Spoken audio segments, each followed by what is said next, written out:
The Tailor and Her Apprentices. In the bustling town of Onitsha, there lived a well-known tailor named Madame Agbo. Her shop, Divine Stitches, stood proudly by the roadside, always adorned with the latest lace, Ankara, and George fabrics. Customers loved her work, but those who worked under her, not so much. Madame Agbo was sharp with the needle and sharper with her tongue. She had 3 apprentices, Ngozi, Amina, and Titi. These girls had come from different villages, dreaming of becoming skilled seamstresses. But what they got was far from what they expected. She overworked them from dawn to dusk. They sewed with empty stomachs, washed her children's clothes, fetched water, and even pounded yam late at night. If a stitch was out of line or a hem was uneven, Madame Agbo would rain insults on them like the early August rain. "Foolish girl, do you think needlework is for goats?" she would bark. Worse still, she took all the credit for their work. When Ngozi made a flawless wedding gown, Madame Agbo claimed it as her own. When Amina designed a new blouse style that wowed customers, it was Madame who collected the praise and the payment.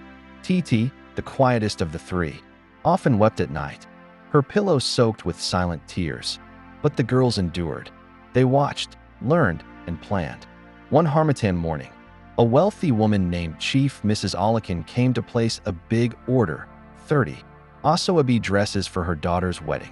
Madame Agbo, sensing gold, boasted, "Don't worry, madam. I can finish everything in 2 weeks." What she didn't know was that the apprentices had decided this was their moment. For the next 10 days, they sewed as usual, but each dress was stitched with subtle sabotage, hidden loose threads, weak zippers, uneven cuts that only showed after a wash. The finishing looked perfect until worn. On the day of the wedding, disaster struck. The bridesmaids' gowns began tearing at the seams. Zippers popped like kernels. Chief Mrs. Olakin's anger shook the heavens. Humiliated and desperate, Madame Agbo tried to explain, but the damage was done. News spread fast, and customers vanished like morning dew. Within a month, Divine Stitches was silent. No more humming machines. No more fabric orders. The apprentices left soon after, but not empty-handed. They had learned all the secrets of tailoring. Months later, in a nearby neighborhood, a new shop opened. Unity Threads, run by 3 women, each skilled, each free.